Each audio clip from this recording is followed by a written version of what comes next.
Good afternoon. Thank you for joining us for today's webinar.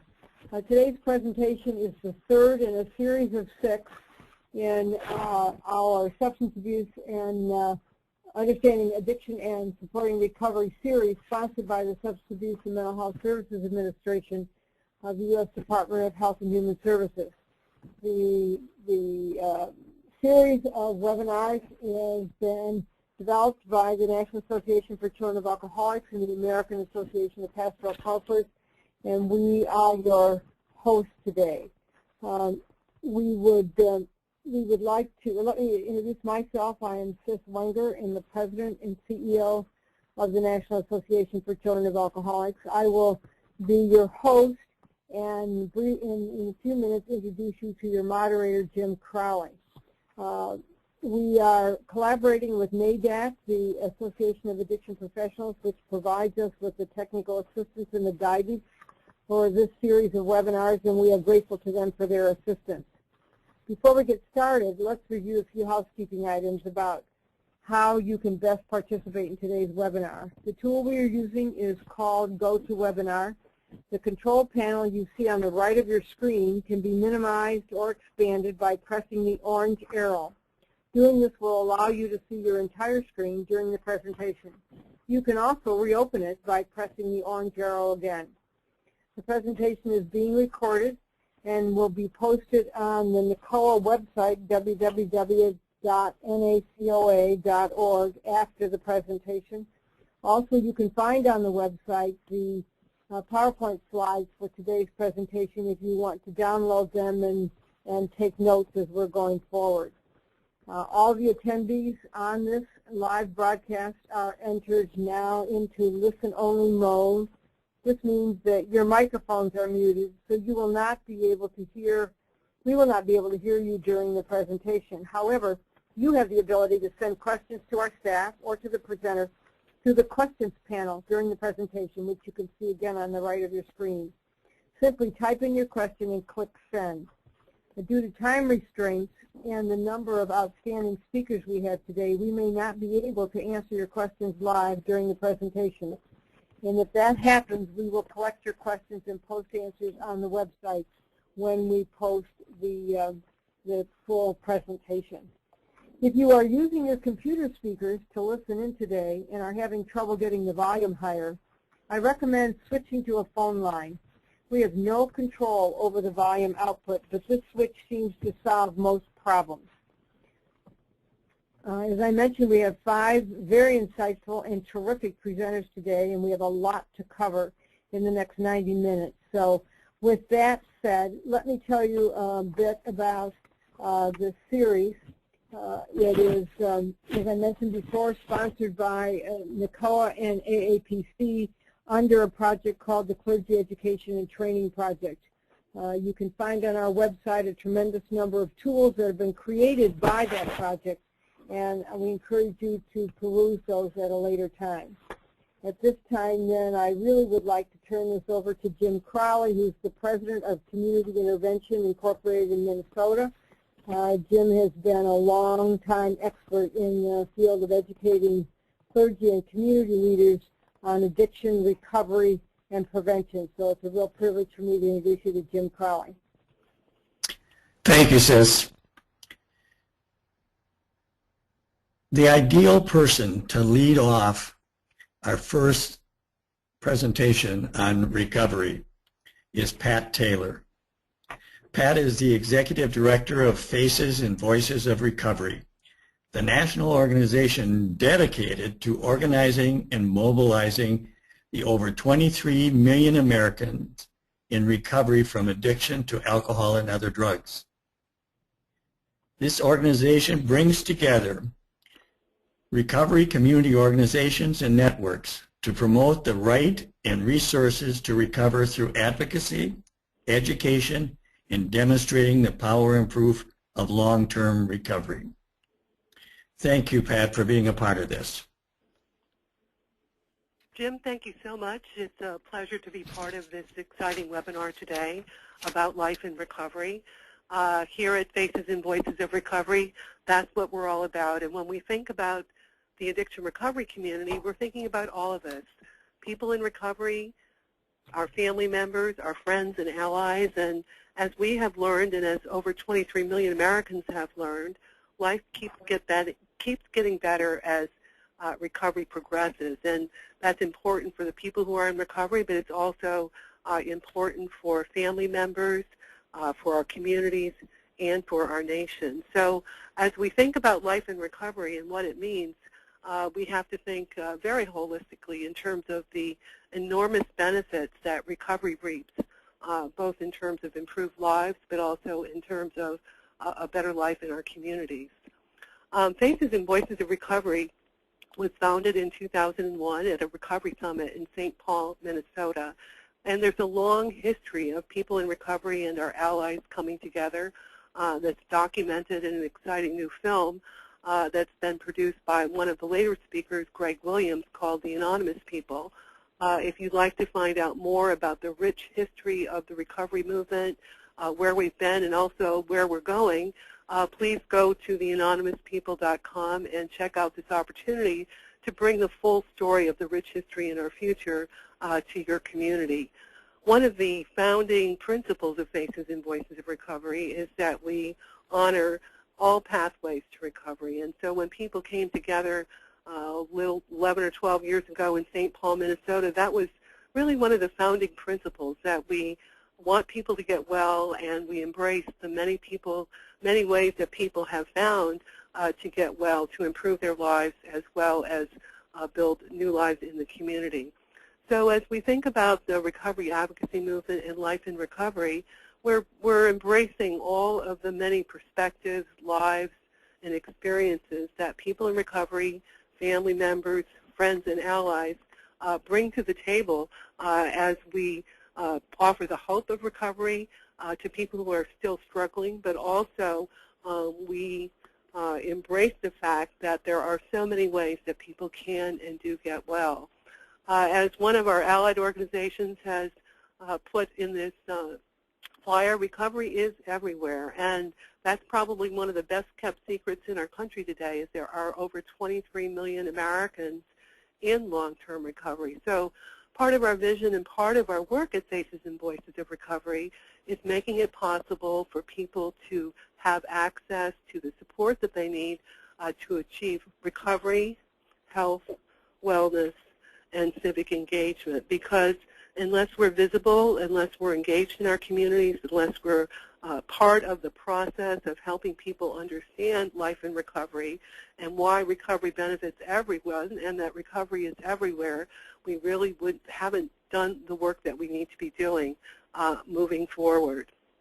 So as we think about how we want to achieve this vision of everyone who needs help getting access to help, and once they stop using drugs and alcohol, are able to build new lives, reunite with their families, that we need to figure out ways that we can help people come together to demonstrate the reality of recovery, but also to organize in such a way that we can participate in our nation's civic life, provide support to people who are in recovery, and offer hope to those who are still struggling. And so what we have done is to work with this incredible network of grassroots organizations that have been springing up all over the country to bring them together in to something that we call the Association of Recovery Community Organizations. That's a place where these organizations, and Honesty is part of that, as the McShin Foundation, to come together and share our skills and share our experiences so that we can really bring forward what we have learned, what we know, and what we've experienced to help support recovery in our communities, bring recovery to people who are still struggling, but also educate the so many Americans who don't know about the reality of recovery, about how recovery works and why it makes sense to invest in recovery. And, you know, in our country we have had this kind of back and forth, and it's talked about a lot in the Anonymous People, kind of ambivalence about people who are using alcohol and other drugs, which at different times has resulted in the enactment of laws and establishment of barriers that make it really hard for people to sustain their recovery for the long haul. So, for example, If you have a criminal justice history, it can be very difficult for you in some states to get a driver's license. Well, part of getting into recovery and staying in recovery is getting a job. If you live in a place where you need a car because there isn't mass transit, if you can't get a driver's license, that's a real barrier in terms of sustaining your recovery for the long haul. So part of life in recovery should mean that you have the ability, to move forward with your life without having to deal with additional barriers moving forward. So that's a big part of what we all need to work on if we want to make it possible for people to sustain their recovery for the long haul. So at Faces and Voices of Recovery, we have been working in different ways and on different campaigns to really raise the visibility of recovery in different kinds of places. And one of the most exciting things that I've seen us do over the last 10 or 12 years is bring recovery to the public space so that there is an opportunity for others to see recovery as part of everyday life. And one campaign that we do is called Recovery Voices Count. So all across the country, recovery community organizations register voters and do other kinds of activities like that to bring our issues into the public sphere. And one thing that we have done for the last 2 presidential campaigns is to host recovery wellness rooms at the Democratic and Republican national conventions. And these recovery wellness rooms were done in collaboration with organizations such as NACoA, such as NACoA, such as the drug court professionals, treatment organizations, and others. And it was a way to have a large public event, which is our nation's political conventions, include opportunities for people in recovery to come together in recovery support as part of this large activity. So how can we bring forward the fact that there are over 23 million Americans in recovery and that it's our responsibility really as a society to support people in the recovery. So that's what the recovery wellness rooms are all about, and also what Recovery Voices Count is all about, bringing recovery out into the open and into our nation's public dialogue. Later on, Abraham is going to talk about Recovery Month. I just want to reiterate how important Recovery Month and Rally for Recovery are as opportunities to put a face and a voice on recovery in a public setting, but also to engage our friends and neighbors in understanding what life in recovery is all about. This September, on September 21st, we're having a National Hub event, something we do each year as part of Recovery Month, and it's going to be in Providence, Rhode Island. So whenever we think about bringing together large numbers of people in recovery, our family members, friends, and allies, one of the things we want to do is celebrate recovery, but something else that we want to do is to advocate for recovery. Well, this year, because people can begin enrolling in the Affordable Care Act on October the 1st, we have an advocacy message, which is get ready, get set, enroll October 1st. So at walks and rallies all over the country, people will have an opportunity to learn more about how, when October 1st rolls around, people can enroll in health insurance. So when we come together, it's thinking about, how can we use these opportunities to engage more people in seeking recovery, and for people who are in recovery, accessing the rights and benefits that they deserve. So when we think about recovery advocacy and policy making, it's thinking about being heard on specific issues that are important to support life in recovery, funding recovery community organizations, eliminating the many barriers to recovery that are in both state and federal law, and then developing recovery institutions in the community. Some of you may have heard about recovery community centers. Those are places on Main Street, just like a senior center is, where people in the recovery community can organize the resources and support to help people find and sustain their recovery for the long haul. It's a place for sober social activities, a place for family support groups. It's a place where telephone recovery calls are made to help people check in, see how they're doing in their recovery. It's really a place in the community where the resources of the recovery community are organized, and probably most important, these recovery community centers are right out on Main Street, again, bringing recovery straight to our community, because after all, that's where people recover, in the community. So other institutions are like recovery housing, recovery residences, recovery education. There's a growing network of recovery high schools and collegiate recovery programs. If you want to find out more about those opportunities for young people to get an education in a recovery-oriented and recovery-supportive environment, there's organizations like the Association of Recovery Schools where you can check that out and find out more about if there's one in your area, but also how to set up one if you don't have one yet, because that's what's really exciting when we think about life in recovery today. We're in this really exciting moment where there's a growing awareness that we need to build and support institutions from the recovery community that can help people, families, and communities grow well together. And so there's new models out there. There's just some exciting things going on, and connecting with those opportunities to build those resources in your own community makes an awful lot of sense. And then there's a whole other area, which I'm going to talk more about in a few minutes, which is recovery research. So when you think about recovery, when we think about recovery, there are some essential ingredients so that people can enjoy lives in recovery. One is having a safe and affordable place to live, just like everyone else, having a job and being ready for that job. Many people in their active addiction didn't have the opportunity to have job skills, graduate from high school, so providing opportunities for people to get their GED and to further their education are really important.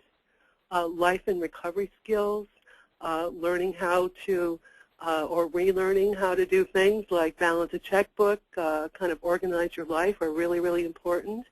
And then health and wellness.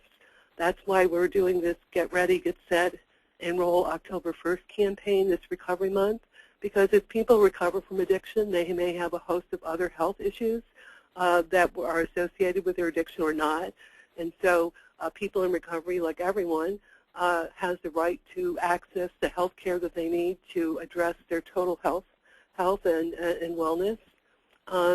People also need sober social support networks, a sense of belonging and purpose, connection to family and community, and then once again, addressing these discriminatory barriers, because once people have made the commitment and have used public resources or private resources or to stop using alcohol and other drugs, we don't want to set them up for failure by having discriminatory barriers that keep them from getting jobs, housing, or reuniting with their families.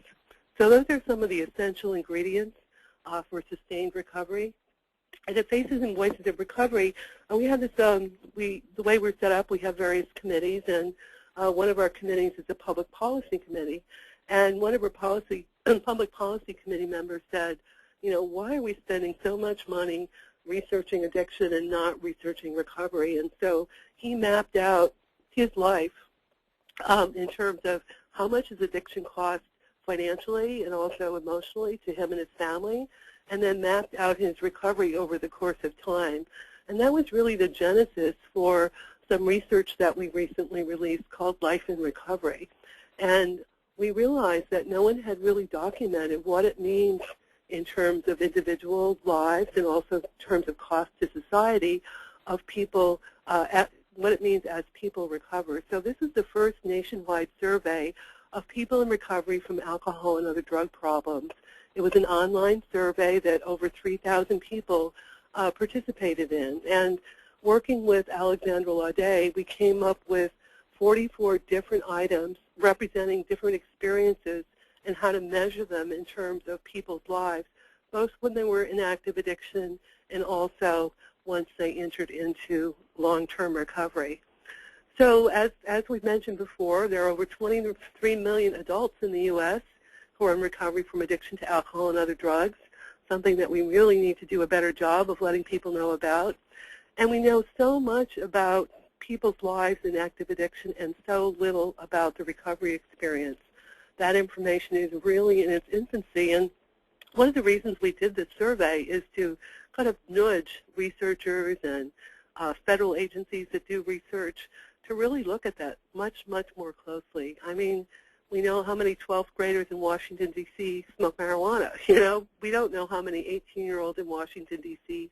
are in recovery. So that's part of what we need to really focus our resources on, is understanding how many people are well and how they got well.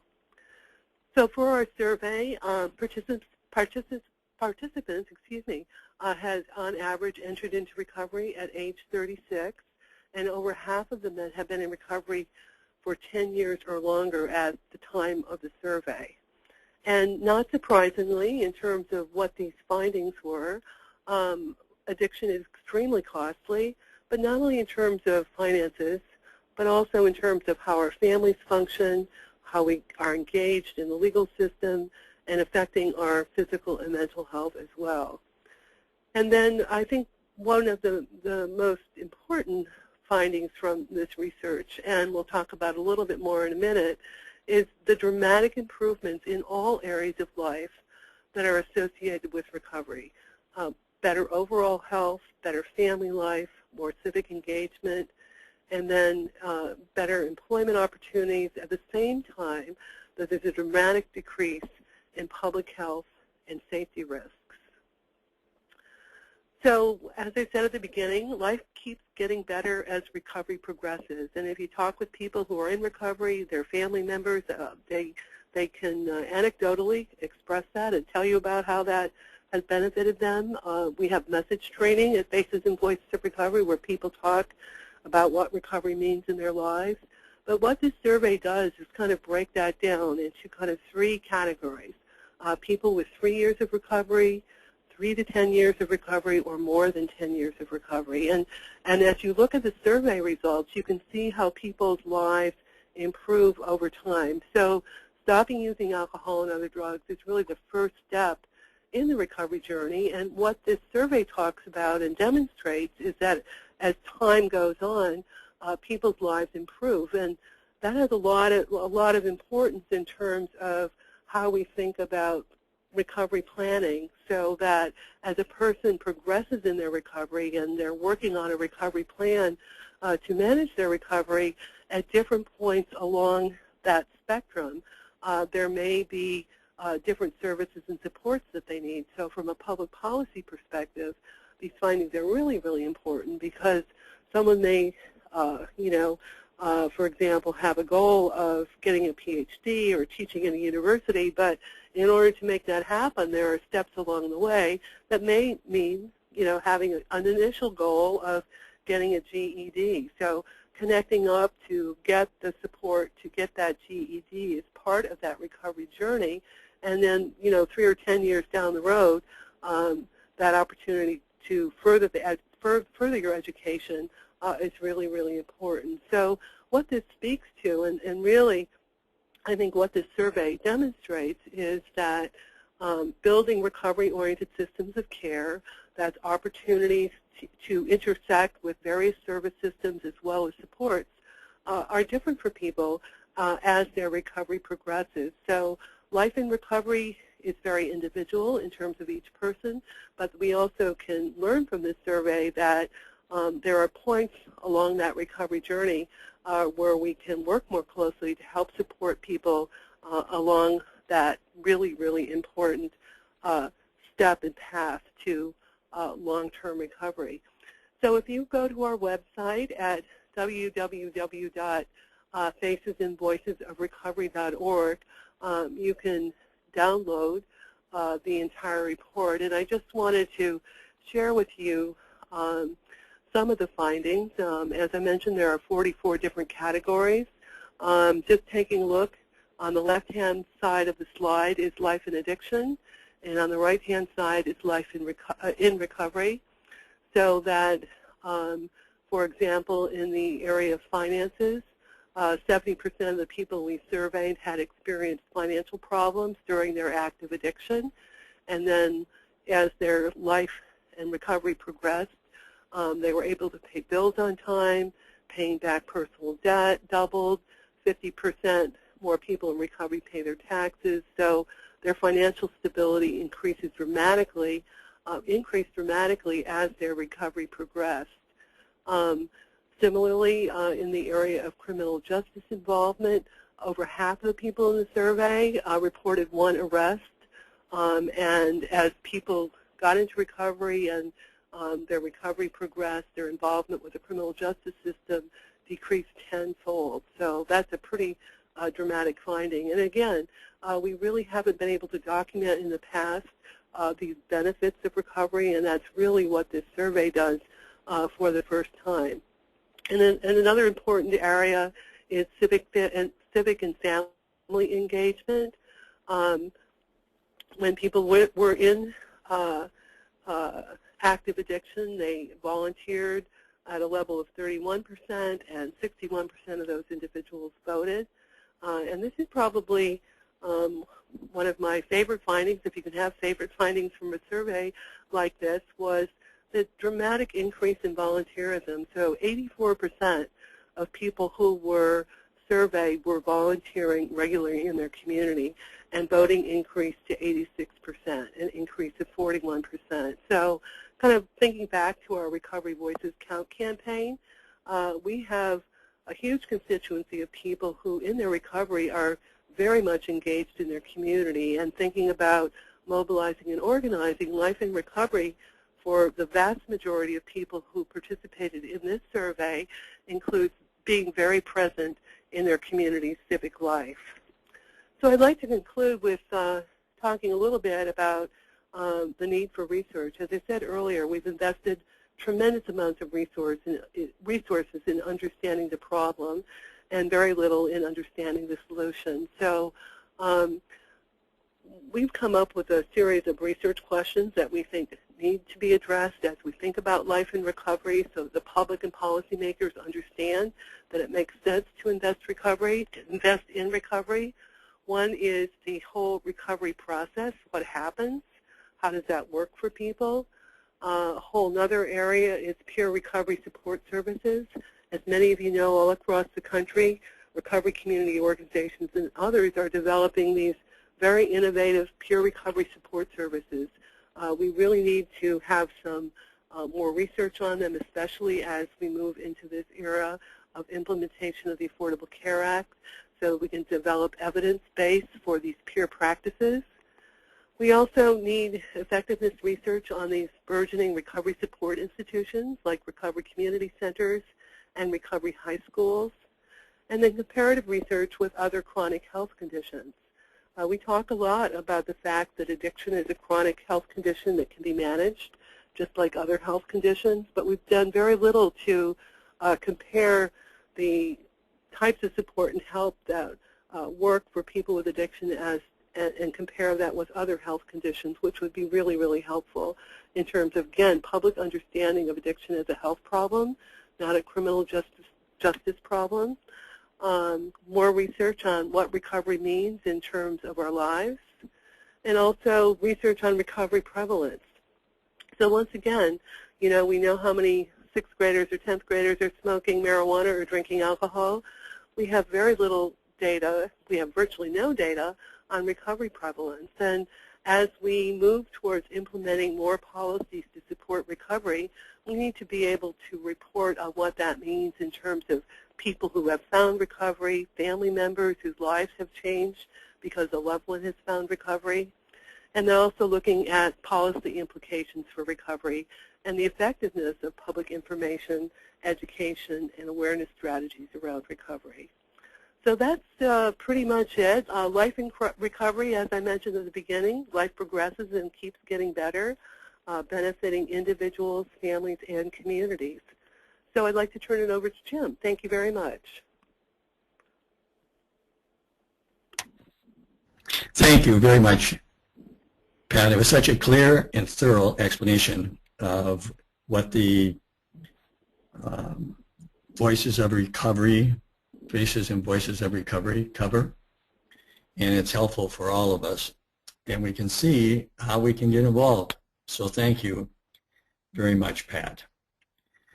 Now we're moving on to a young man who wears many hats, and he's a communication specialist. He's an addiction policy expert.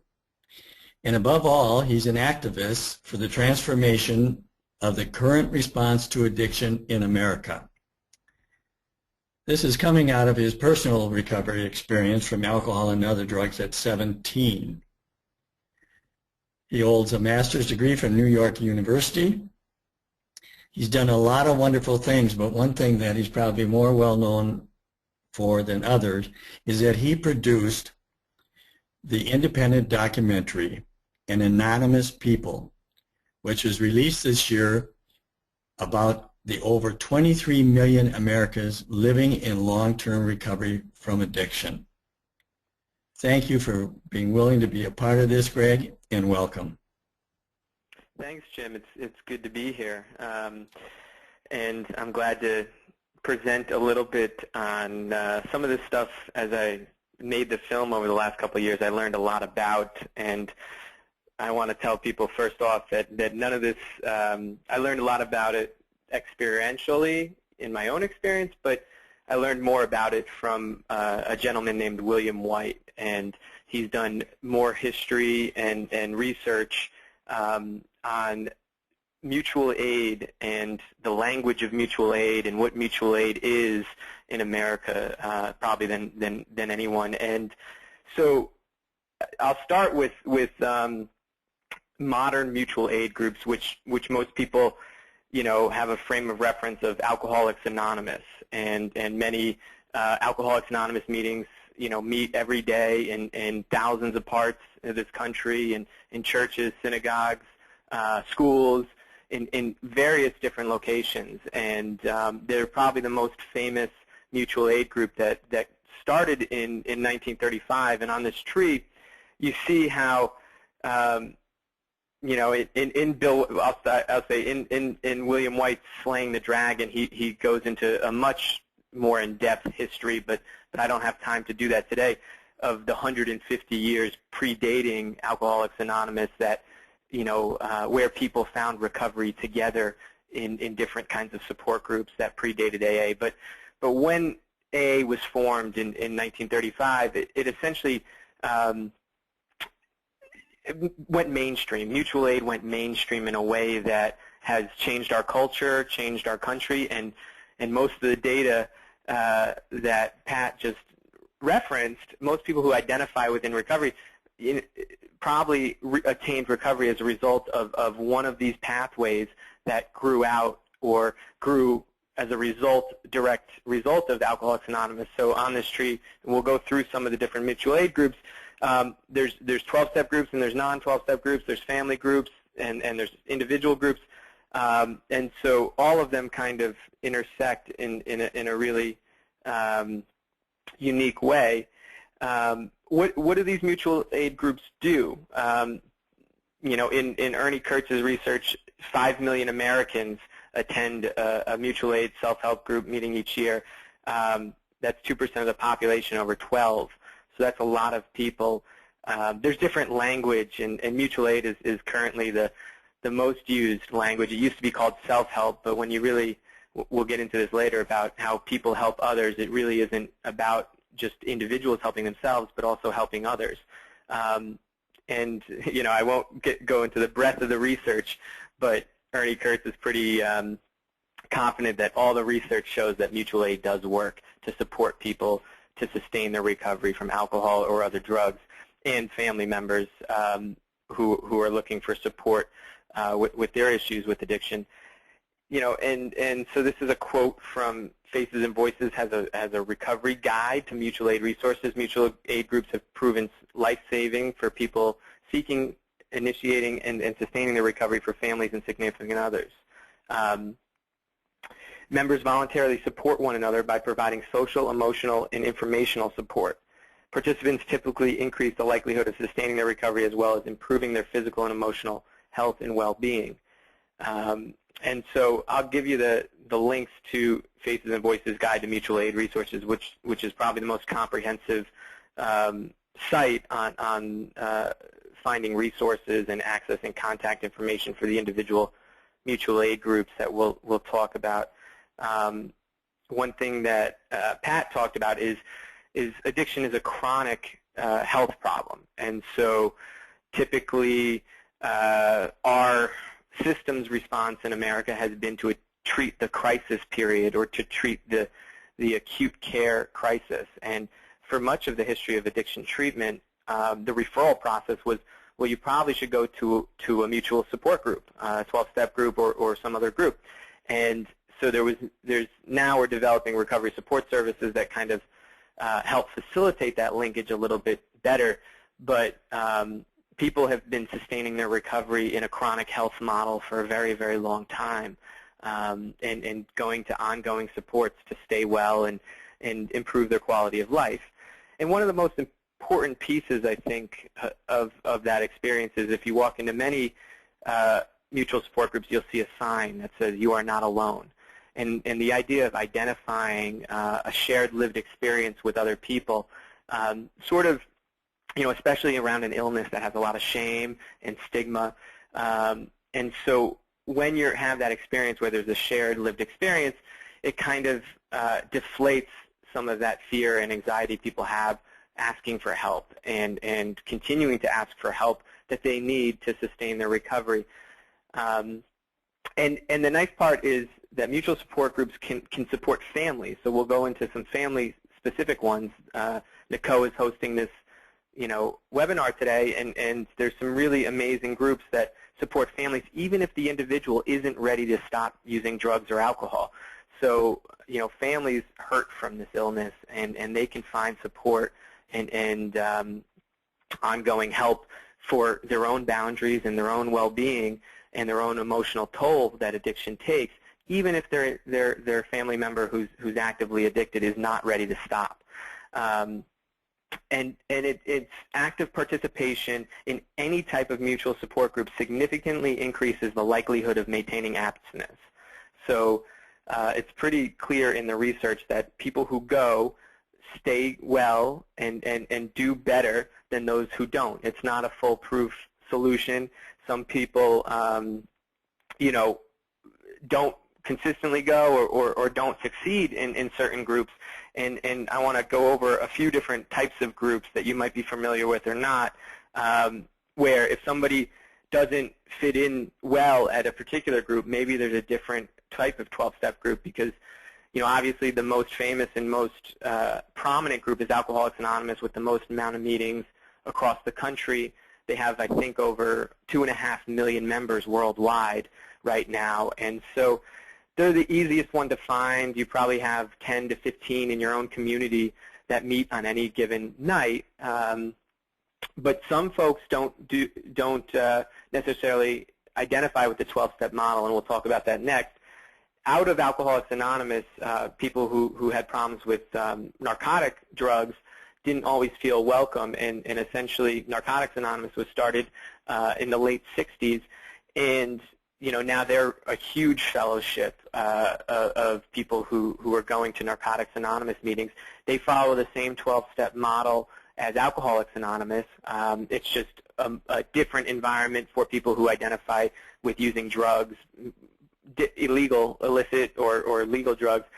Most Narcotics Anonymous meetings will talk about alcohol as a drug, and so most members who attend Narcotics Anonymous meetings are also abstinence-focused, as well as AA is abstinence-focused, where they promote the idea that if you're still drinking, you're welcome, but members have a desire to stop drinking, and so the culture of those groups are very much focused towards abstinence. Another one that grew out that's very famous is Cocaine Anonymous, and there's over, I think, 258 fellowships now that use the 12 steps or the name Anonymous. So this is by far the most common modality for mutual aid. And there's even now an online, very heavily trafficked site that kind of has online meetings for most of these fellowships. And it's intherooms.com, and people can go on, and there's video meetings now, and they can go and talk with one another on the computer in the framework of these 12-step fellowships. Secular mutual aid, are emerging very quickly and growing very fast, where they're not based on a 12-step model.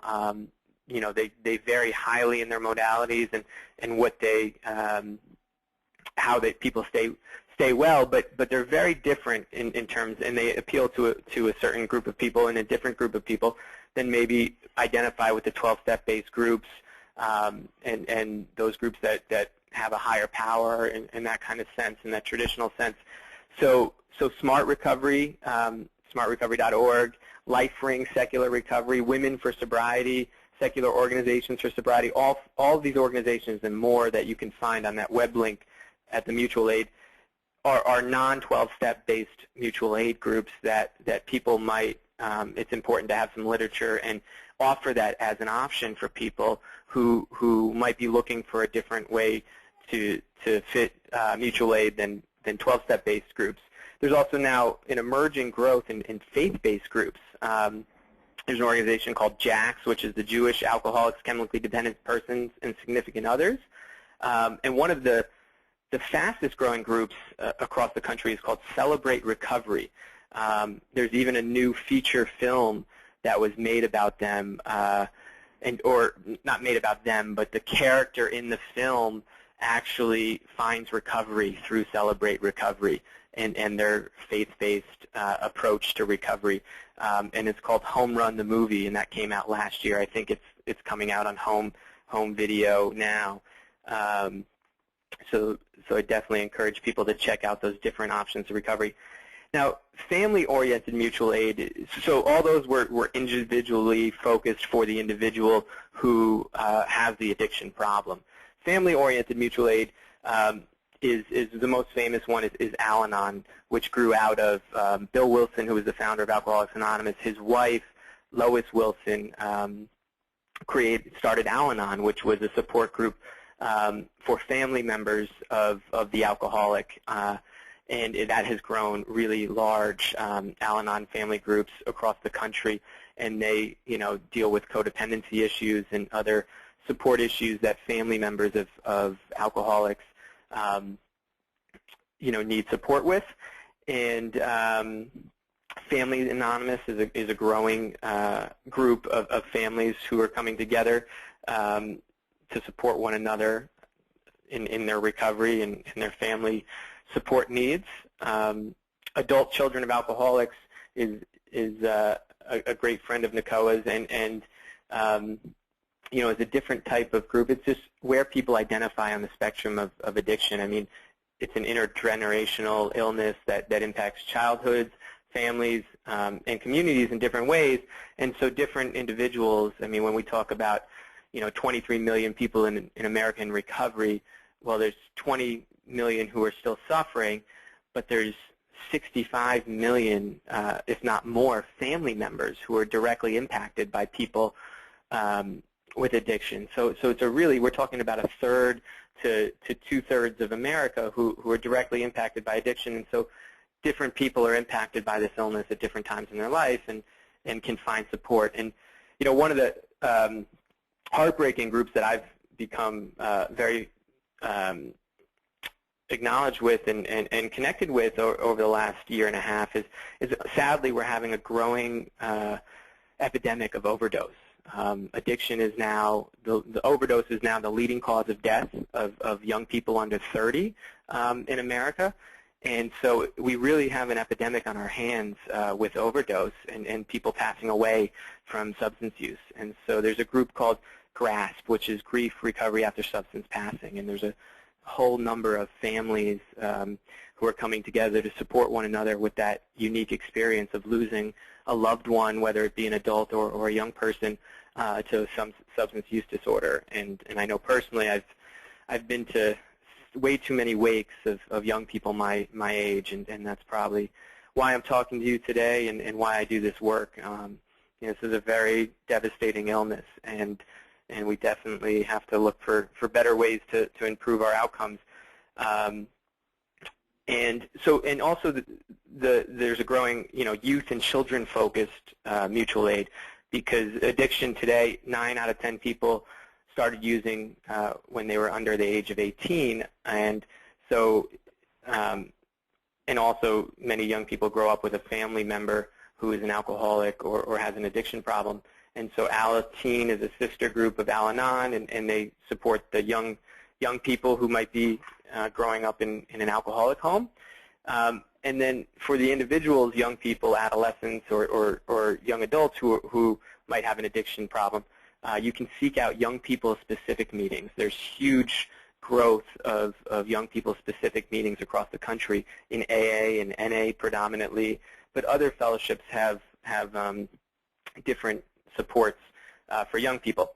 And so there's a great tip for service providers that's on the top there, a PDF that kind of goes through, and I pulled out a couple bullet points that I'd just like to talk about real quickly. You know, if you're working with somebody who's looking for a mutual support group or interested in recovery, they don't necessarily need to identify with being in recovery or want to stop using, but you can try to get them to an open meeting or a support meeting just to listen even. They don't need to know or have a desire necessarily. And so to have that conversation with people, you need to have to identify mutual aid resources in your community ahead of time. So you need to know what options are available on that list before. You know, do you have a list of all these different kinds of support groups that are going on in your community? Have you attended a meeting, an open meeting? I mean, 12-step groups have open and closed meetings, so look for the O in their meeting schedules. You know, other groups will welcome you if you just announce, you know, your participation as a member of the clergy or a member of the community who's interested in learning about what's going on at the support group. And so to communicate and encourage other people in your community to attend, it's great to have had that experience yourself of participating in one or listening in on one. And so as you get deeper with an individual, you know, if you're continuing to support them on their journey to recovery, you know, you can talk to them about how many meetings they're going to a week, if they're participating in any of the social activities in around the groups. You know, are they doing service roles? Many of the groups provide service opportunities, volunteer opportunities for the members to give back to the fellowship or the mutual support group that they're in. You know, are they developing a new network of friends? I know that, you know, having a new sober network of young people in my life, it was drastically important to sustaining my own recovery. And so, you know, having that network of supportive peers is key. You know, are they reading any of the literature that the mutual support group provides? Following up on the recommendations, a lot of groups use this idea of a sponsor, you know, a mentor, sponsor. They use different language, but, you know, are they participating with that? And so have meeting schedules and literature of various groups on hand, and maybe you already have some of the 12-step stuff, but I would encourage you to search diligently for some of the resources on the secular recovery stuff and the family and children recovery programs. If you can get people closely identified to a program that fits their cultural needs, it really helps to you know, improve that recovery referral. And use volunteers as outreach and support connective tissue. I mean, many people in the recovery movement will offer their phone numbers and volunteer to drive people and talk to them and encourage them to go. I mean, I had a friend who brought me to my first mutual aid meeting. And so those kinds of things really do help to break down the barriers of denial and get people into the different mutual support groups that might be available. You can learn more. There's this great fact sheet that the SAMHSA, the federal government, puts out on mutual support groups for alcohol and other drugs. And then this, you know, resources for service providers, tips from Faces and Voices Mutual Support Resource Guide. There's actually a couple books, too, one by Keith Humphreys about self-help organizations for addictions, and Ernie Kurtz has one out on self-help groups, a handbook for practitioners. So there's lots of ways to learn more about mutual support groups, and I'll finish there, but if you want to have any questions for me or feel free to reach out, you can email me at gregw@ctyouthandfamilies.org. And if you'd like to see the trailer of the film that we are now releasing, and you can schedule a screening in your community at theanonymouspeople.com. And you can find tons and tons of additional research on mutual support mutual aid at facesandvoicesofrecovery.org. But now I'm going to turn it back over to Jim. Thank you, Greg. What a wonderful presentation and so thorough. It's nice to know that a young person like you is so active in the field, because as those of us who are older are phasing out of being that active, we really need young people like you to keep this thing going and growing. Thank you. And we want to continue with this idea of recovery, not only with individuals, but with community organization. And Honesty Liller is a person in long-term recovery. And she talks about getting help from the McShin Foundation, a model which has been used by several other organizations and communities to help them in success in their community support programs. She states, "They took me in with no money and showed me how to live again. We do recovery." And so Honesty is a great person to share with us about recovery community organizations. Thanks a lot, Honesty. Hi, everyone.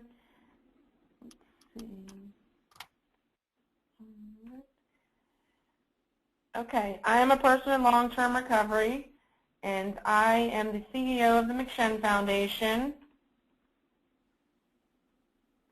We are Virginia's leading peer-to-peer recovery community organization. We're based in Richmond, Virginia. McShin was founded by John Shinholzer and Carol McDade, a married couple that are both in long-term recovery. I was a client of the McShin Foundation. I chose to change my life around in 2007, and I lived in our residential program here at McShin.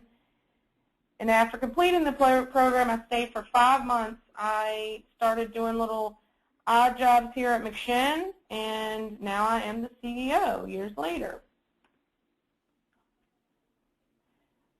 We operate our Recovery Community Center open to the public 7 days a week. We are in the basement of Hatcher Memorial Baptist Church in the Henrico area of Richmond.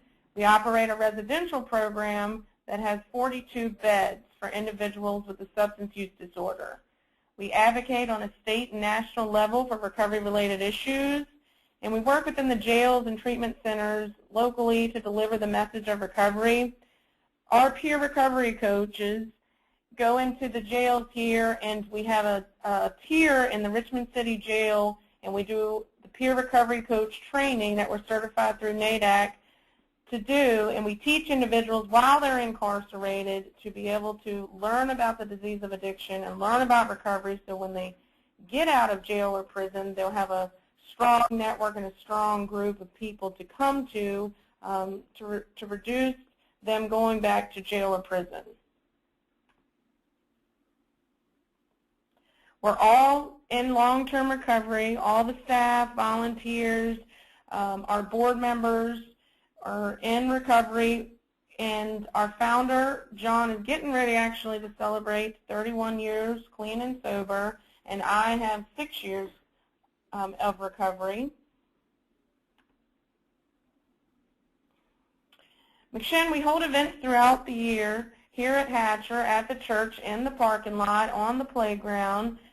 Our events are open to the public, and they help us spread the message of recovery throughout the community. We have a lot of individuals in this community that are in active addiction. We have a strong base of recovery community as well, and they come here, and we're open to the public.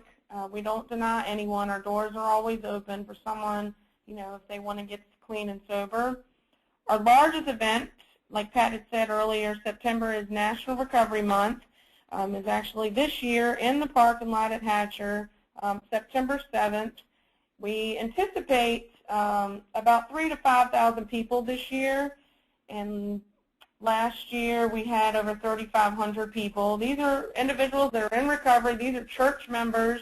These are people in the community. These are policymakers and individuals that are in our program and family members that are in our program.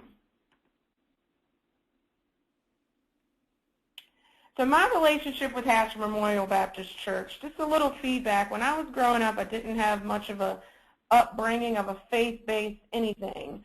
So when I got into recovery, I didn't understand the difference between God and spirituality, you know, a 12-step program spirituality.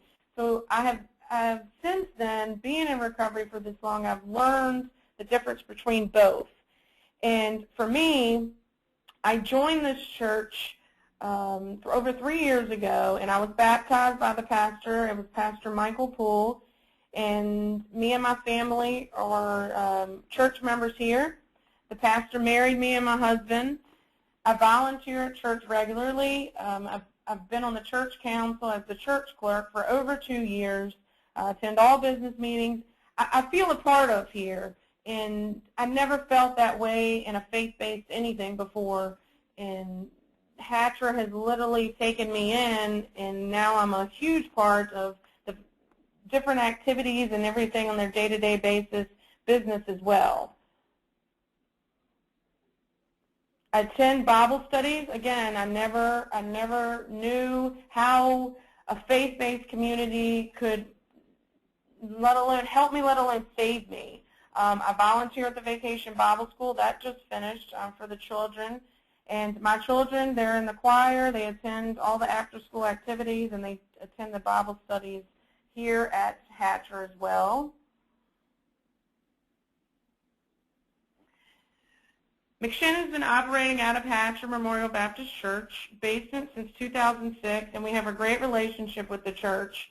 A Hatcher deacon is always on our board of directors, so we can communicate with each other, like how can we, as McShin, recovering people, help the clergy, and how can the clergy help our clients that are in our program that don't understand about the faith-based community. We attend their events, they attend ours, they volunteer at our events, we volunteer at theirs. It's a mutual respect for each other. They treat us with utter respect here. We are able to combine things as well as events, as services, and anything that we feel like, you know, we need to help and they need help. If the individual in our program, we have access to recovery support services in the area, in our program. We have 12-step meetings every single night here in the church. But if our individual that's in our program wants a more faith-based recovery, the pastor has an open door policy here. He will take them up there, talk to them whatever they need to talk about, and schedule meetings with them. We have a strong faith-based community as far as the deacons and the other leaders of this church that are open their doors to whatever that we need and whatever our clients need in our program.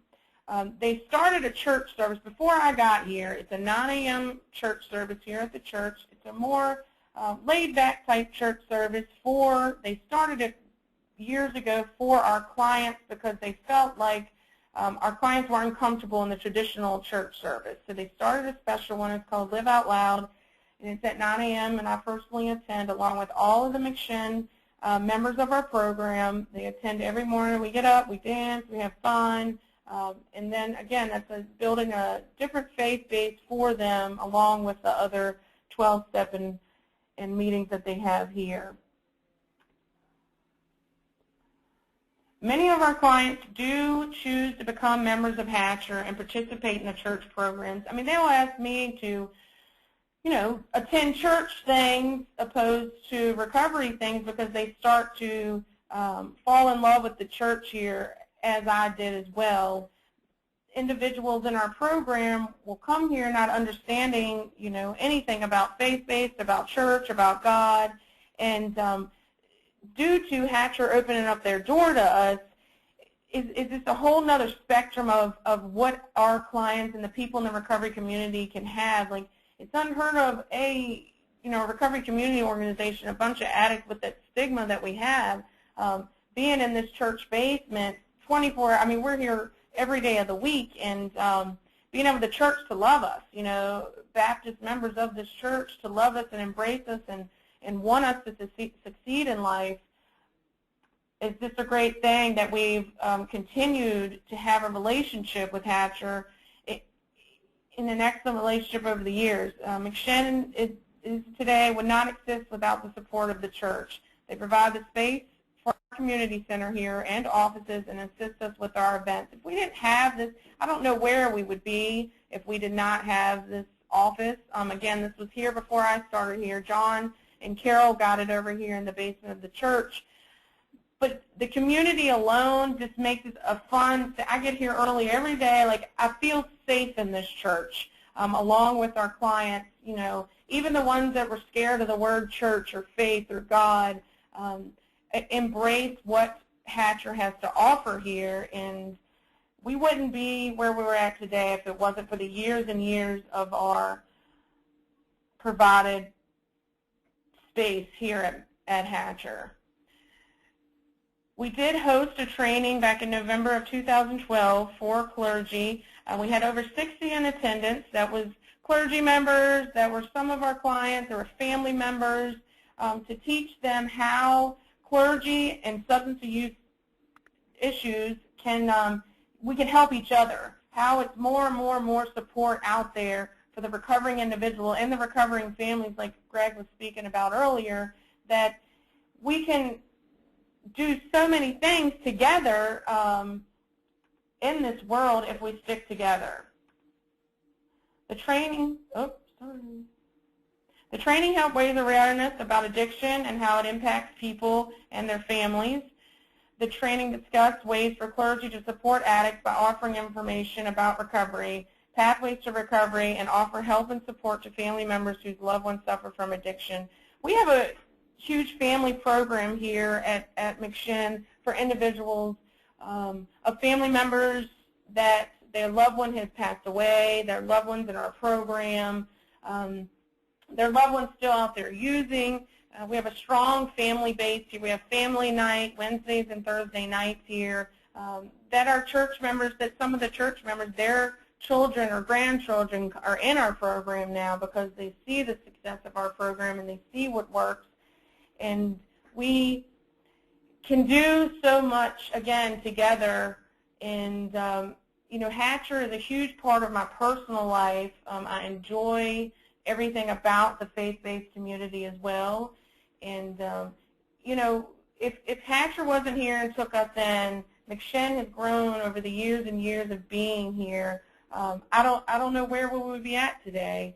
And for me, and as far as McShin goes, we continue to strive to have that clergy relationship, to have that faith relationship, and to grow in our recovery and show individuals that, you know, we do recover. You know, show church members that we're not, you know, bad people, that we're human beings. And we have opened a lot of eyes for just being in the basement of Hatcher Memorial Baptist Church. And we've opened a lot of minds in the community to show people that we can change and we are good people. So with that, this is all my contact information. You can go to the McShin Foundation, mcshin.org. If you would like more information, it is hatchermemorialbaptistchurch.org. And again, thank you for your time, and back to Jim. Thank you, for your honesty. Congratulations on your recovery, and really appreciate you sharing with our audience today how an individual organization located in an individual church can have such an impact on the community. It should give encouragement to some of our members who are interested in getting something started, and you have already got that going. And again, as I mentioned earlier with Greg, it's really nice as an older person for me to see young people taking the leadership that you two have exhibited. Thank you. Now we're going to go to the other end of the continuum where I tend to end up, introducing you to Nan Reynolds. Nan has been working with addicts for 35 years. We've been in this business. kind of crossing paths at different times. Most of her work has been in Michigan.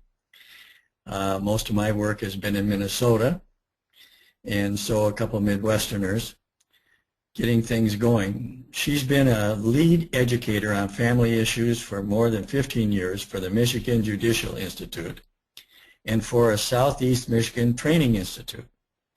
And they provided extensive prevention and intervention education for hundreds of school professionals.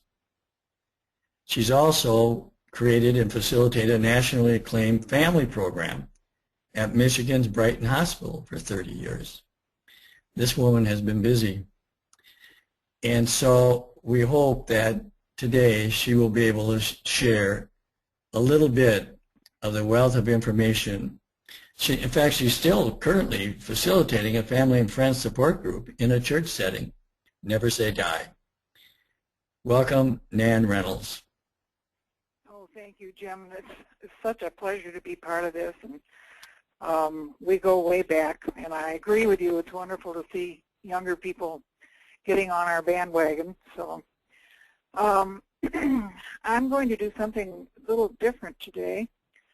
I want to talk about children of alcoholics and how that is sometimes the perfect match to grow up and be with an addicted person, because you had early training and it's kind of a breeding ground. Kids that come from high-stress situations, and we certainly know that living with an active addict parent or two parents who are addicted is high stress. There are other high-stress situations, surely. But I call these little kids the view from the floor.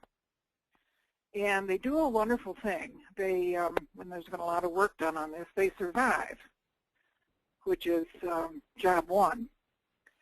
But in order to survive, these little kids develop very good and necessary survival skills, which when you grow up turn out to be not good coping skills. And we all know when you grow up you're going to run into some rough spots, like loving an addict. And what becomes clear is that the survival skills that worked so well when we were little, or at least worked, were not good coping skills in adulthood. Survival skills are just not effective when pitted against addiction, and that's what I like to say to people. You're not pitted against your person. It's addiction that you're up against. And some things are more effective than others, and sometimes you can be as effective as you can be, and of course there's no guarantee whether the addict will click into recovery or not. But I can tell you from all these years working with families that hundreds I have seen get better whether the addict does or not. So I'm going to talk about, first of all, the first slide. Oh, it's pretty simple. The survival skills of these little people are 4: denial, silence, rigidity, and isolation. And those are not the good coping skills. Let me talk about this a minute. By denial, we do not mean, I did something, I'm going to deny doing it. That's not this denial. It's rather unconscious. You just don't even, if you knew you were in it, you wouldn't be in it. So denial, I think, keeps hope alive. But I would myself rather be dealing with the truth of something. Then I kind of know the foe. I know what I'm up against. And what I'm up against is addiction. And the truth often hurts, but at least you know what you're dealing with. Somebody once said, I don't know who it was over the years, but one of the hallmarks of maturity is to grow up, see reality, and do your grief work. And, if you've accomplished those 3 things in life, you're doing okay. At any rate, seeing reality is a tough thing, and once you see it, it's like those artwork where you used to stare at the picture and all of a sudden another picture would lift out. You can never again look at that artwork and not see the hidden picture. And that was the best experience of seeing reality that I could think of. At any rate, an example, for instance, if you're a little kid and your dad is alcoholic and he falls out of the bathtub and you walk into the bath, mom will say, with good intention to protect the child, oh, he's just napping, don't to worry. So you develop a denial system of what you're actually seeing. You don't see what you see, and you don't know what you really know. So that, you know, might keep that hope alive, but it's not a healthy thing to do. The second survival skill is silence, and you know, we've talked about that today. Everyone knows the don't talk, trust, and feel rule that operates in the family, but the family walks on eggshells. You know, that famous book, The Elephant in the Living Room. Nobody talks about what's going on at home, so the little child learns to not speak. And matter of fact, one of the examples was, you know, a parent would say, you're going to school today, remember, after a big hellacious night at home, everything is fine, but don't talk about it at school. So a child is between a rock and a hard place. And, you know, it's often said with the work with children in school that the first person that helped them was the teacher who noticed the child that needed to be talking to somebody about what was wrong at home. The next survival skill that isn't very effective is rigidity. When you think about this, if you were living in the high-stress house, there's a lot of black and white thinking, no gray area, no ability to process through to something. And the example I like to use is that for a little child of an alcoholic to plan ahead like a birthday party or a sleepover, you can't plan ahead. You can't go to school 2 weeks early and talk about it and pass out invitations and sit down and think about what games you're going to play. You really can only call people to come over if when you go in your door that day, everything's okay at home. So it leads to a rigidity, you know, of not being able to process things. You know, it's right, it's a good day or it's a bad day. You know, we can go ahead and call friends today, or it can't because mom's on the couch drunk. Isolation is the last one of the survival skills. And as I love what Greg said, that you're not alone. You feel alone for children of alcoholics. Even in a crowd, as adults, you're alone. You have secrets, and you feel, you know, you feel the shame, and you don't have any trust, and you don't have the experience of sharing. Never a best friend, although occasionally, you know, children of alcoholics seem to find each other and can at least share that. But isolation and rigidity and silence and denial get you through, keeps you alive, but then you grow up and there's a problem. And I love the fact that our recovery processes that were just discussed at length, they automatically begin to correct these survival skills. If you think about it, you certainly help you come out of denial. You certainly talk. You learn, you know, you're more likely to get your way if you have more than one way, which addresses the rigidity. And it's hard to isolate in the middle of AA. You can, but eventually you learn. I had a young man in my group this week at church that was a child of an alcoholic. His mother was alcoholic.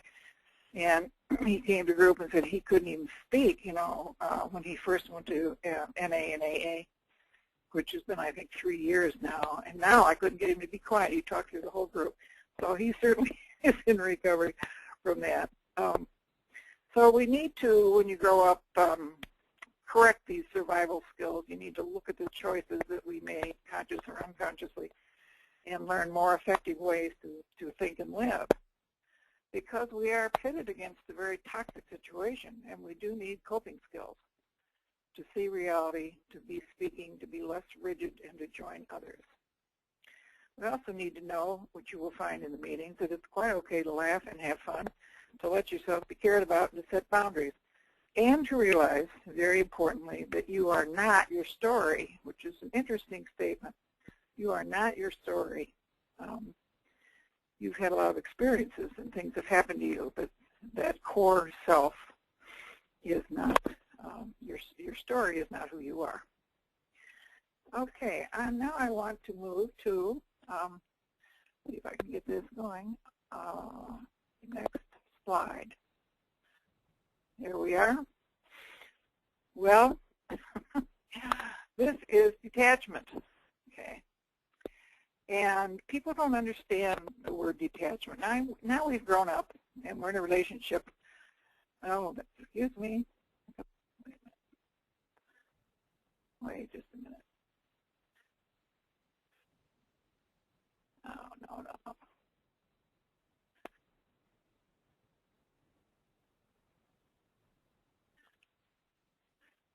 There, that's what I want. This is a good visual for families to see. Call it the boxing ring. It's a picture of detachment, which Al-Anon, of course, says loving detachment. We'll get to that in a minute. But what you see is the addict in the boxing ring, and he has one relationship only, and that's with his chemical or chemicals, or her. And then we have the family member, who could be any of us. Actually, it'd probably be better if you were surrounded with 3 or 4 people, trying to help him and doing all the enabling things that we do, the things that we know about, you know, the protecting and the excuses and the lecturing and the nagging and the covering up and the paying the bills and all of that. Okay.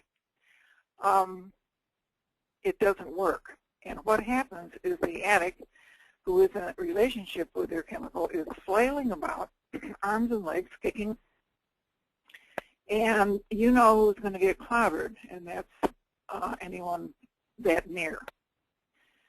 So, and also, if you're letting yourself be used, I can't say this enough, that is such a source of anger. And the friend or family in the ring with the addiction is certainly bloodied and bruised. And is very confused because you love this person, but you also hate him. So, at any rate, what to do about this? You know, everything I've tried doesn't work. And then you go back and you try again, and then you try one more thing. And I love the line at the bottom of the slide. And this is Delaney from Elena Lodge years ago, said this to her family members. Ask yourself, what will become of me if I don't stop doing this? Okay, we know what's going to become of the addict if he doesn't stop doing that, but look at the family member. And so often we, in a faulty way, the family and friends think, well, if they just shape up, I'd be okay, and nothing could be further from the truth. We don't realize that we are eclipsed by addiction, that it slides over us and consumes us. And, you know, we're not the problem, but we become part of the problem when we get into all the enabling behaviors. So what do we do about this? I'm going to show you what we do. I think the thing to do is this, which is to step outside the ring. Now, this detachment's a strange word because people fear it. They think it's abandonment, or I don't love you anymore, or I'm going to step over the body and play bingo. That is not detachment. Detachment doesn't mean I don't love you and don't care about you. I have a great line that I like. I do not detach from you, but I do detach from the agony of involvement in your problem. I do not detach from you, but I do detach from the agony of involvement in your problem. And that is not easy to accomplish.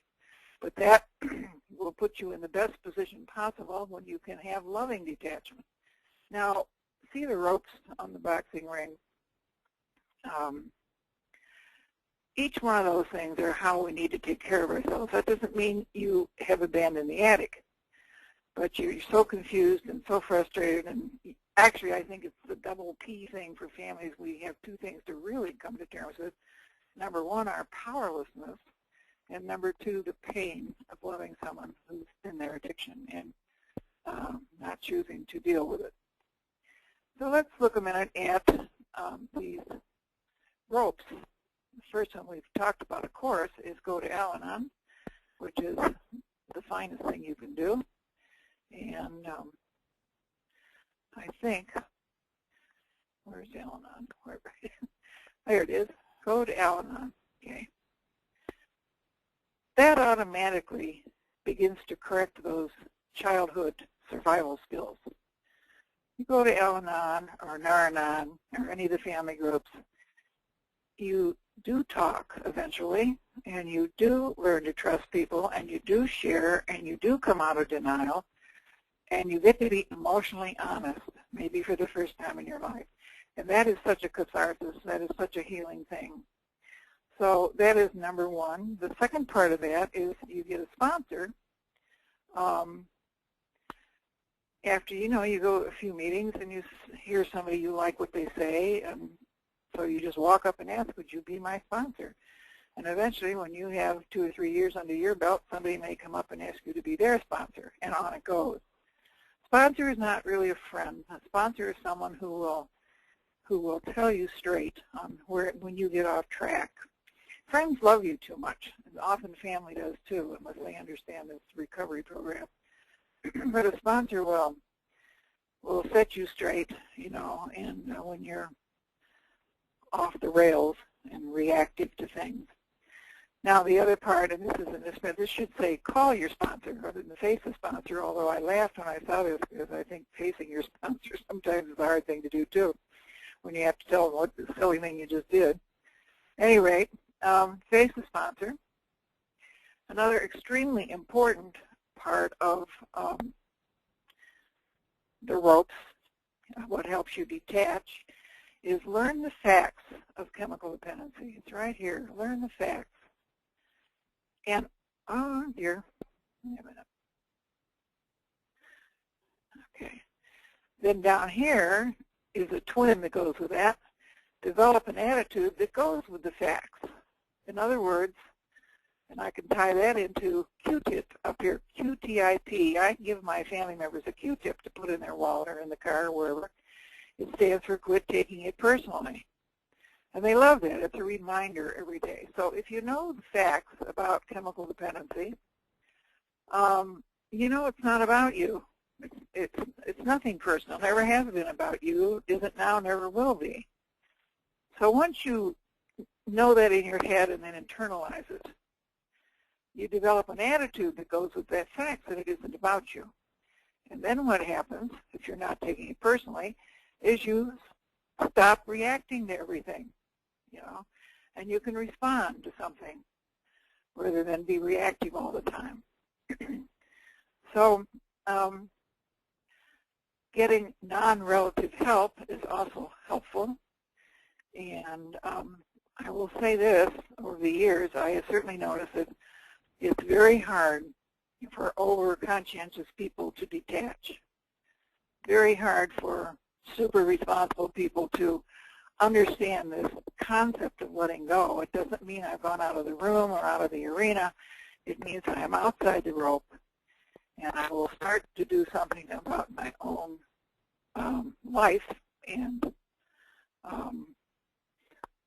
you know, develop my own, get back to my own authentic life. I remember I once had a man who had a boat, and his wife was in treatment, and you know, the last 5 minutes of any interview were very important, and I thought to ask him when was the last time you were on your boat in Michigan, and he said, oh, about 10 years ago. I didn't want to go out with her for afraid she'd fall over the edge. And so I said, I don't even want you to come to the family program. While she's here, we'll take care of her, and you go fishing. So, you know, we forget all the plans that we've canceled, the things we haven't done that would get us back to our own authentic life. So, and the other important one here is working on your anger and doing your own inventory. Most of us are angry, and that's because of all the grief and loss, which is another whole conversation. But one of the reasons, the main reason we're angry, and do write this down, is that we let ourselves be used. And you'd be surprised. The more you put up your boundaries and don't allow yourself to be used, the less angry you are. You will be left with a feeling of overwhelming sadness. But it's not rage, which will kill you, not the addict. Okay. So here's this family member, detached, still very much loving this person. And by the way, if you see the heart, there's a reason for that. When I am not bleeding and bloody, when I am not having to duck all the time, when I am not exhausted from trying to get you to stop your dance, something wonderful happens. I actually become and feel more loving, and I can see more clearly. I begin to see that this person is in a relationship with one thing only, and that's their addiction. And I can still love that person and say no. It's possible to leave that person and say no and still love them. A lot of people leave somebody that they love because they can't deal with the addiction. So my question down here then is ask of ourselves, what will become of me if I learn to detach? That's a different question. And if I stop doing this, or if you stop doing, inside the ring get outside, what will become. And it's amazing how it works. The more the family member gets educated and develops an attitude and becomes more effective and doesn't use those old survival skills, the better chance I think this person has of feeling their own consequences and their own pain, and that is a great alarm clock, and hopefully this person then will choose to go to treatment. You're always there, but you're just not in the ring anymore. So I thank you very much, and back to you, Jim.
Jim, it seems like you're still on mute. Would you unmute yourself for us? Hello? I believe Hello? Jim's been on mute. Yes, I can hear you. Jim, would you please go ahead with the presentation? Oh, I'm so sorry. What's happening? We've been talking to our other presenters a lot about feelings and family issues and et cetera, trying to explain these programs, many of which are funded by the federal government. And a lot of it is coming through the Substance Abuse and Mental Health Services Administration, SAMHSA. So who runs these programs? Who makes sure that these organizations, these programs, stay on track, that they follow the rules that the funding requires? This is a completely different approach. And so we wanted to have somebody who does this and knows how to do this and knows how to keep these organizations being successful with their funding. And so we have Abraham Ruiz, who is a public health analyst at the Office of Consumer Affairs, Center for Substance Abuse Treatment, that's CSAT, of the Substance Abuse and Mental Health Services Administration, which is SAMHSA. And his job is a contract officer representing different initiatives. And the one initiative that we're most concerned about on this program is Recovery Month. And Abraham is the coordinator of that from the point of view of the federal government. So welcome, Abraham. Well, thank you, Jim. And I want to take a moment to also thank all the participants who took the time to be here today on behalf of Recovery Month, CSAP, and SAMHSA. So for my portion of this presentation today, I want to talk a little bit about Recovery Month and give a brief background of what the observance is. I also want to talk about all of the resources that we have available for community leaders to put an event together and to promote the benefits of prevention, treatment, and recovery, and also how you as a community leader can use all of these resources.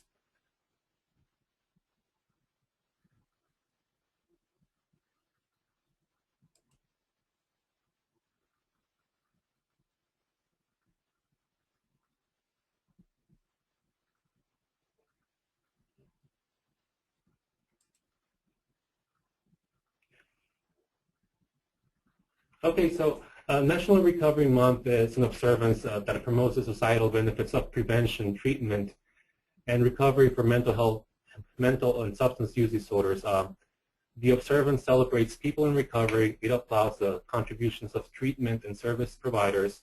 And it also promotes the message, like I said, that recovery in all of its forms, it's possible. The campaign spreads a positive message that behavioral health is essential to overall health, that prevention works, treatment is effective, and people can and do in fact recover from these issues.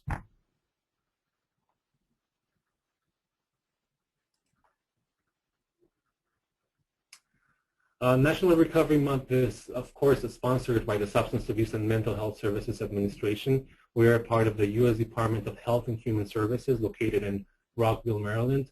But all of the work that we do and all of the materials that I'm going to be talking about are produced and done in collaboration with in collaboration and under the guidance of the Recovery Month planning partners.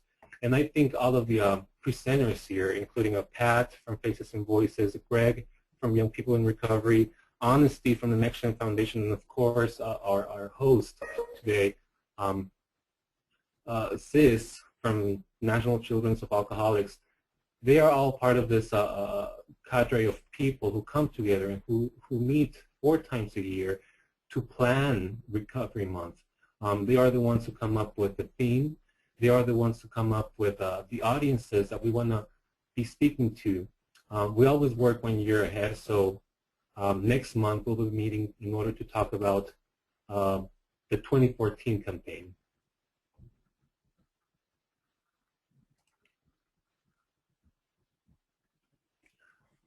Without further ado, what I'm going to do, I'm going to jump right into the meat and potatoes of what Recovery Month is. As of yesterday, we had 322 Recovery Month community events posted. I think it's 335. I just checked a couple of minutes ago. And every year, thousands of people across the country gather to organize and execute and have Recovery Month events. And these events take all forms and that you can think of. They could be rallies. The big rallies like the one that Pat was talking about, it's going to happen on September 21st in Rhode Island. They could be walks, concerts, picnics, health fairs, open houses, you name it. People from all backgrounds come together to celebrate those in recovery and those who provide services to them as well as their families. As part of this same effort, SAMHSA does acknowledge the work that these people put into these events. And we do have the National Recovery Month Events Awards Program. And what that is, that's a program that we have every year for them to receive an award during the kickoff of Recovery Month. So for example, next month on September 4th, 3 organizers or 3 events from last year will receive an award for their efforts. I also want to talk about the Recovery Month proclamations, and these are documents issued by public and elected officials at the local, state level, from counties, from the legislature, and as well as from the President of the United States. And the document pretty much is proclaims and names September as National Recovery Month. Interestingly enough, and it's hard to see here in this slide, but the proclamation that you're seeing, it's one of the first ones that we received this year, and it's actually coming from Vancouver, Canada. And that only goes to show that National Recovery Month has turned into an international observance now.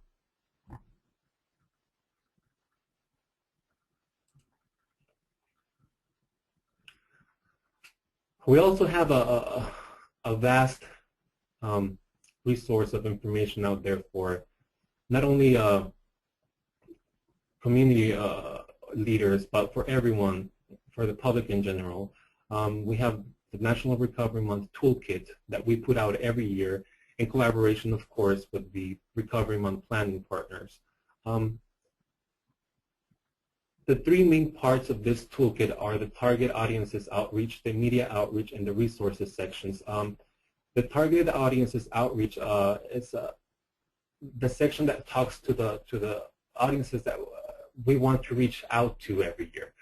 For example, this year we're talking to the community leaders, and surprise, surprise, faith-based leaders fall within this category.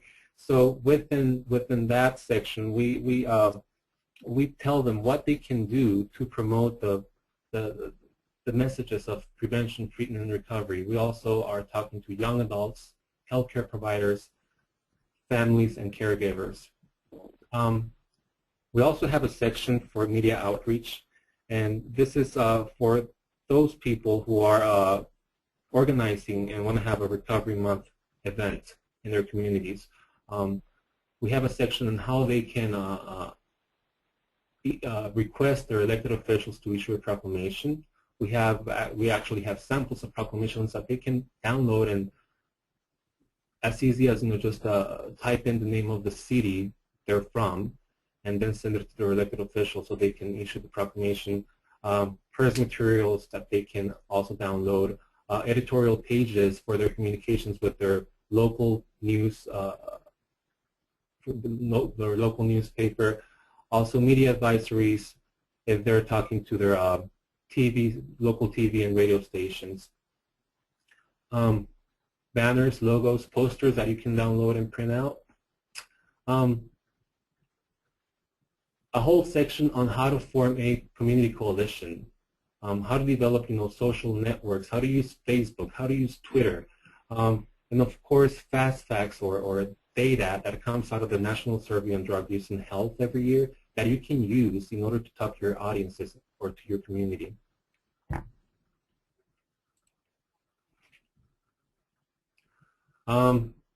Recovery Month has a very strong social media presence. We have a Facebook page that gets updated every single day. We have a Twitter account that also tweets every day. And for the past few months, we have been holding Twitter chats on different topics. For example, just about a month ago, we held a Twitter chat on the ACA and the enrollment process. And my personal favorite, of course, is the YouTube account, because within the YouTube account, you can actually see Recovery Month. You can put a face to Recovery Month. Every year, SAMHSA produces 2 Recovery Month PSAs, which of course can be found on the YouTube page and also on the Recovery Month page, www.recoverymonth.gov.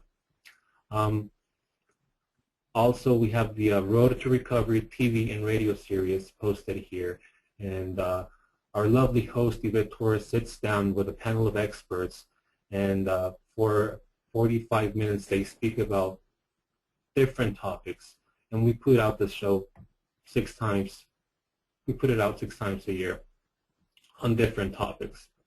Of course, you can go into this YouTube channel and see other PSAs that we have produced throughout the years, and also the National Recovery Month press conferences that we hold every September, that we have held every in previous years.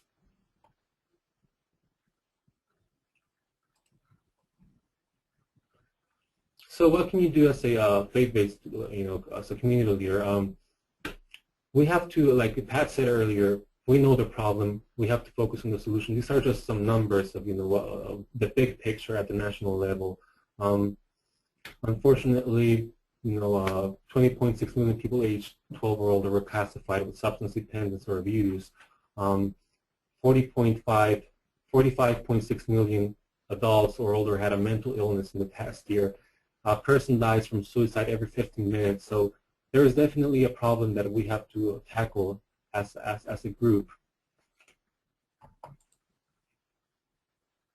SAMHSA acknowledges that spirituality and religion have been instrumental to successful treatment and recovery, yet often often spirituality and religion are overlooked as relevant in preventing and treating mental and substance use disorders.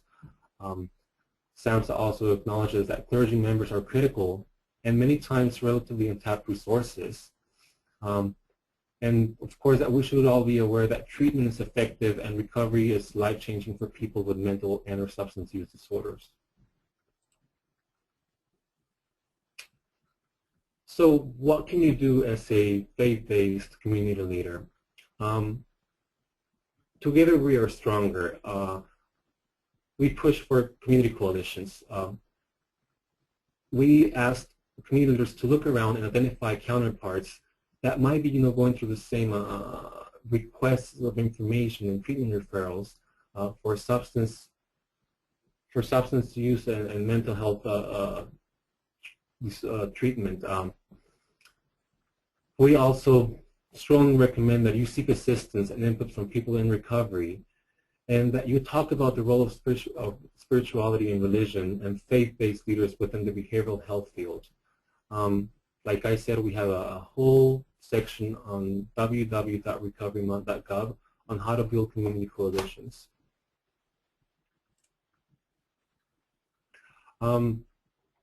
Baltimore has been dealing with these issues for the longest time, and actually faith-based leaders in that city met on July 25th. What happens when the hurricane NACoA? I was not part of, I couldn't attend, and I meant to insert a paragraph here about the outcomes of that meeting, but I couldn't get that information in time for this presentation. What I understand is that they had a very solid and candid discussion as to what their role was in the behavioral field, and they are currently developing a strategic plan for collaborative efforts, and they are, working towards Baltimore's annual recovery rally on September 14th as a coalition. So what can you do? As a coalition, you can, of course, put a rally, a walk, a big event together. As a member, as a faith-based community leader, you can have a service day just focused on recovery, of course featuring the testimony of a person in recovery, and to encourage your congregation members to participate and spread the word and the positive messages of prevention, treatment, and recovery. Also, request your public officials to issue a Recovery Month proclamation, very important. And of course, to post and look for any Recovery Month events that might be happening in your area, so that way you can, join them as well.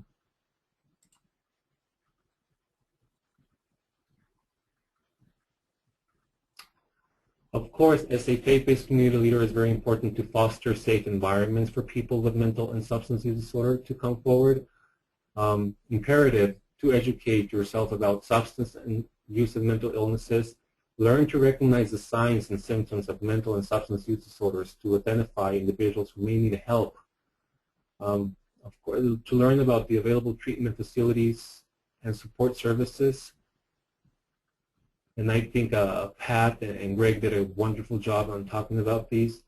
And last but not least, about the ACA, learn about health insurance outreach and education efforts planned in the community as part of the implementation of the ACA.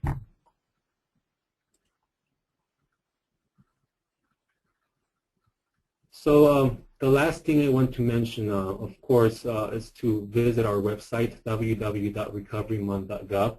Take a look at the events. Take a look at the proclamations that we already have.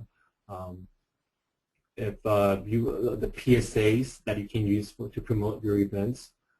If you want to learn more about the programs and policies at SAMHSA, you can visit www.samhsa.gov.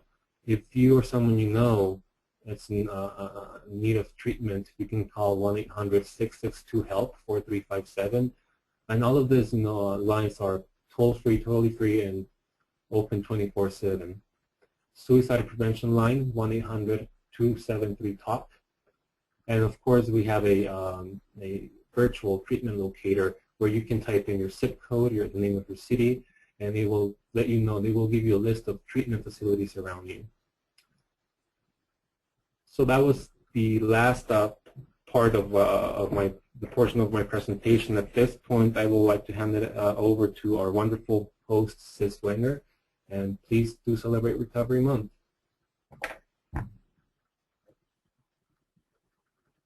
Thanks, Abraham, and I'd like you to keep that slide up a little bit longer.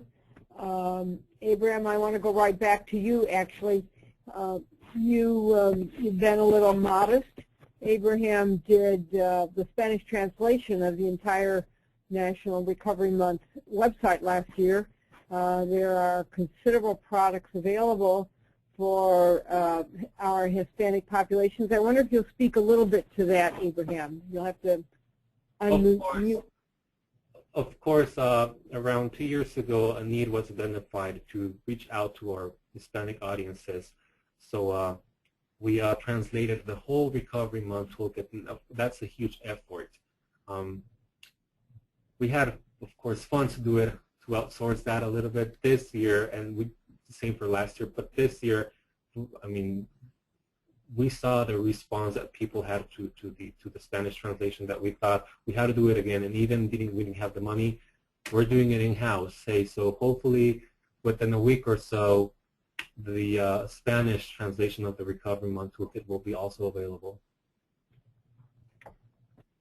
I think that when you discuss the Recovery Month kit, it's very difficult to look at a slide presentation and to get any kind of understanding of the depth of this website.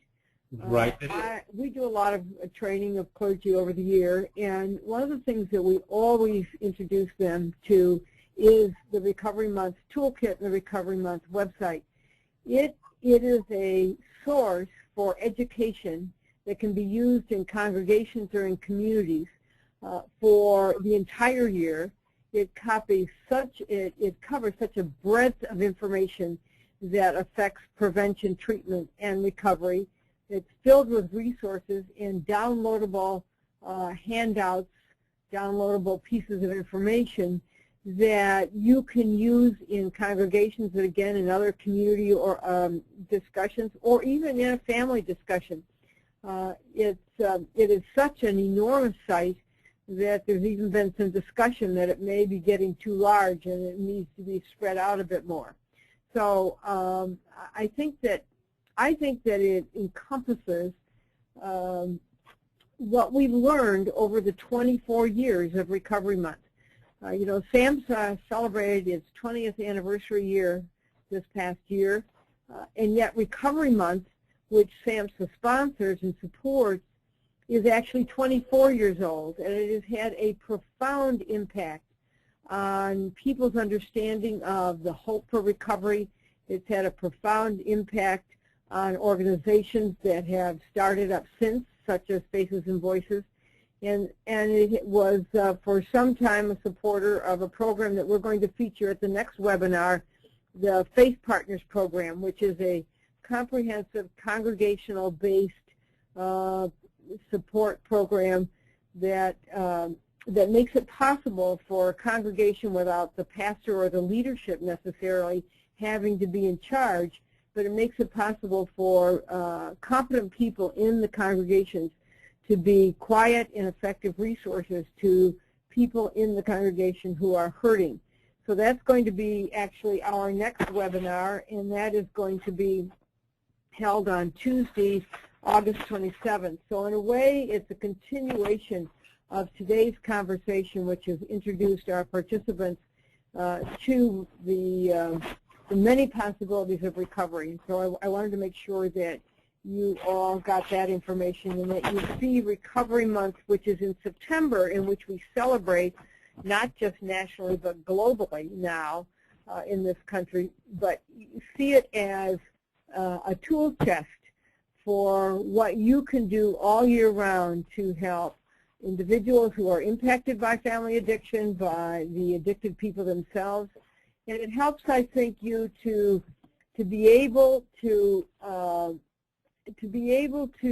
give recovery-oriented messages in your faith community bulletins, in your sermons, in your educational programs. Abraham mentioned briefly about the television, the Recovery Month TV programs. You can download those online.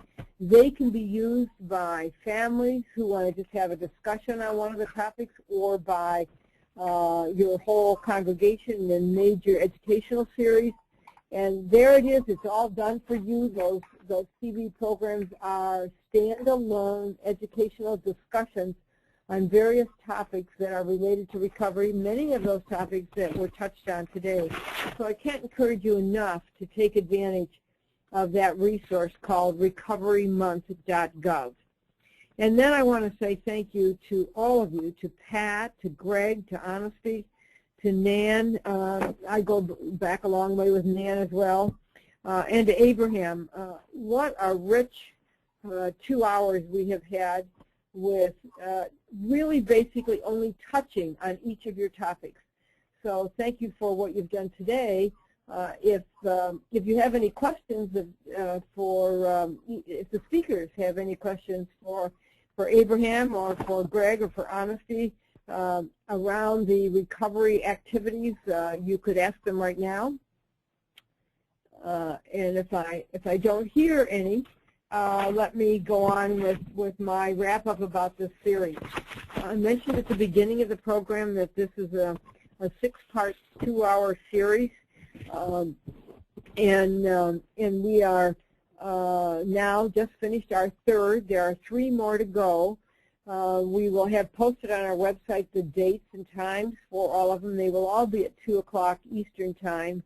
But the next one is going to be Tuesday, August 27th. You may have seen on the schedule that it was going to be on August 13th, but that has in fact been changed to September 11th. So the next one is on the 27th, and it's about establishing effective congregational responses. And it is subtitled Faith Partners in Action. Faith Partners has been around a lot of years. It has had extraordinary success in guiding whole congregations to be recovery support congregations without necessarily focusing on recovery as the only thing the church covers. In fact, many times we have very strong faith partner organizations in congregations where the congregation isn't really that aware of it. They're aware that people suffer from addiction and they suffer in silence too often. They're usually made aware that there is help available, much of which is described by our speakers today. But this is a model that is really a masterful program that has had profound impact. On your screen right now, you see what looks like a manual. This is going to be an online manual. We are, when we put up this next webinar on our website, this manual is also going to go up. It's over 100 pages of supplemental readings that address many of the things that we either have covered in this series or will be covering in the future. And now a little bit in my last couple of minutes about the series. You know, each of these is really a standalone program. And as I described what you could do with Recovery Month television programs, you can also do by going to our website and downloading these programs, or simply going to the website and having them as a backdrop for a discussion with, again, within families or within your communities. Most of them have really just touched the tip of the iceberg. Most of our speakers have given you their contact information, and they have done that willingly and have said that they will be very glad to answer your questions. I would suggest you go to their websites or to their email addresses and go right ahead and direct them personally. Most of the questions that we have today were more directed to an individual as opposed to the whole group. The one question about how to register for the 27th webinar, if you are on this one, you will receive on your email a notice about it, and you will receive a link to join, and that will come out in the next several days. Or you can always go onto our website. Again, we are, for the time being, making it the main feature in the center of our website to give everybody as much opportunity to sign on as possible. I want to sort of wrap up with, if you did not get all your questions answered, that we will answer them online, or our speakers will answer you directly. And finally, I would like to say that we are enormously grateful to NACoA for providing for us this venue, this electronic venue for us to speak with so many of you. So thank you to NACoA, and thank you to all of our speakers, and thank you to our participants for joining us today. Come back again on the 27th for the continuation of the discussion of how the faith community can really come to understand and address addiction and recovery. Thank you.